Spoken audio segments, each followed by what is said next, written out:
Hi, my name is Paul. You probably know who I am. You probably know me as the Apostle Paul, a great missionary.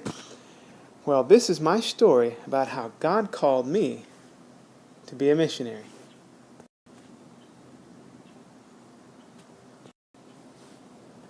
So yeah, as you already know, I'm that guy Paul, and this is my story. So what was I going to say again? Oh yeah, I know what I was going to say. I wasn't always a missionary. I was actually a pretty bad guy.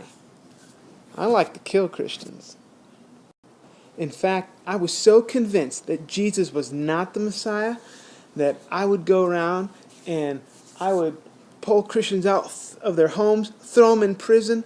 I mean, I was all about destroying this thing called the Way, or you would probably know them as Christians.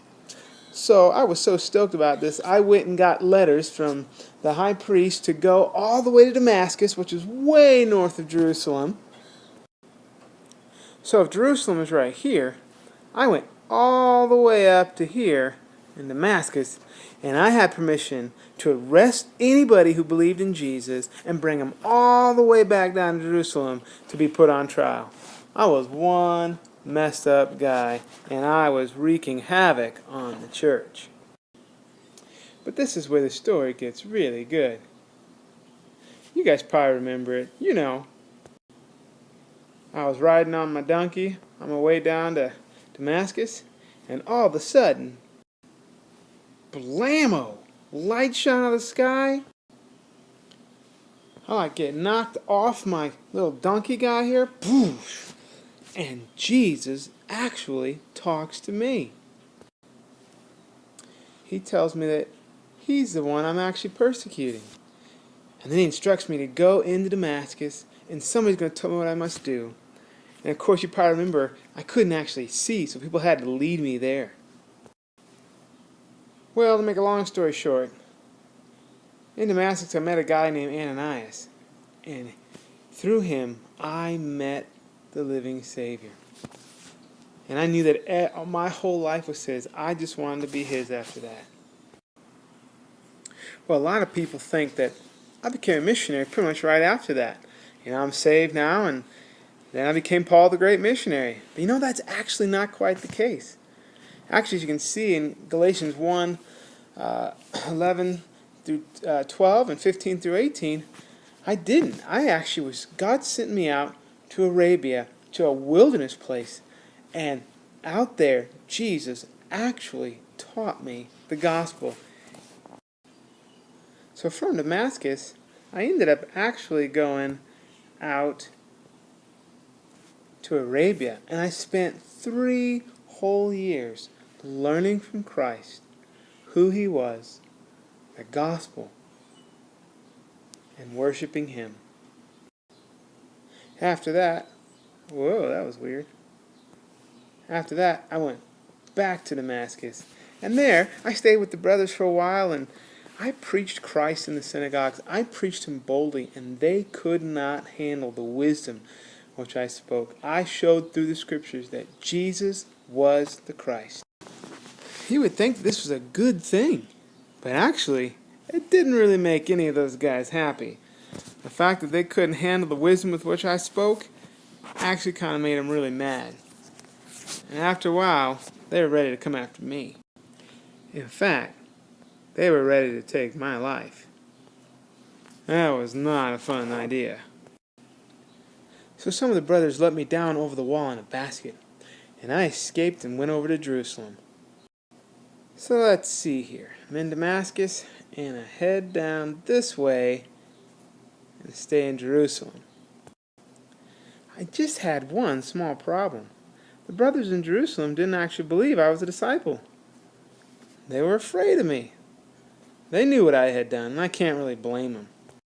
They probably had flashbacks of this, or this, or even this. It's not like I was a great guy before.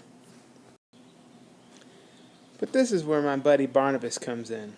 Yeah, he's that guy right there. He came, found me, brought me to the brethren, and let them know I was really a Christian now. Things had changed. And so I stayed in Jerusalem for a while and preached boldly there that Jesus was the Christ. Things were going really well until some of the Jewish unbelievers decided they had had enough of me, and you know what's going to happen. Yep, they wanted to kill me too.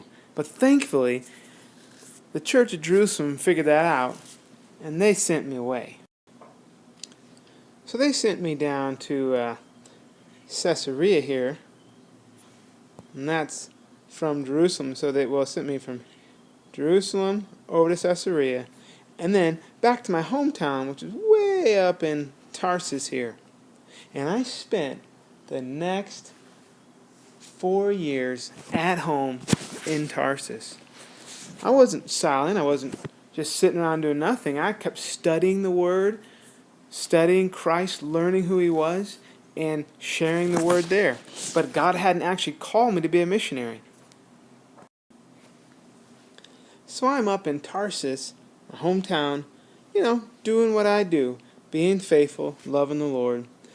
But meanwhile, there's things happening in the city of Antioch, just a little ways over, and God is doing something. A church is being built, and there's all these new converts. And you remember this guy?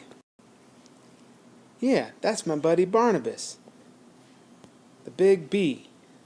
Well, he's sent up there by the church in Jerusalem to help, serve this church and help it to grow, and make sure that the converts are discipled. Well, he comes up there. When he's up there, he travels over to Tarsus and finds me. So he comes all the way over to good old Tarsus, gets me, and brings me back, and I end up serving there at the church in Antioch for several years there. In fact, I'm pretty much there for about the next 4 years. And it was here in Antioch where I was just serving in the church and building the disciples and encouraging the Lord and teaching about Christ. Where one day we were praying and worshiping the Lord, and God called me and my buddy Barnabas to be His missionaries to the Gentiles. God sent us out, and you can find this in Acts 13. So altogether, that's about 14 years between when I met Jesus on the road to Damascus and when I get sent out as a missionary by God to the Gentiles. It's about 14 years. And I tell you what, I'm so grateful for all that time that God gave me to just seek Him, to know Him. And if there's anything that I encourage you guys, I would encourage you to spend time knowing Christ. Don't be in a hurry to go serve and do other things. Know Him, and then He'll open up the doors. But of course, let me add one more thing. Be faithful, working right where you're at. Do the things that are right in front of you that you should do. And God will open up the doors to great things.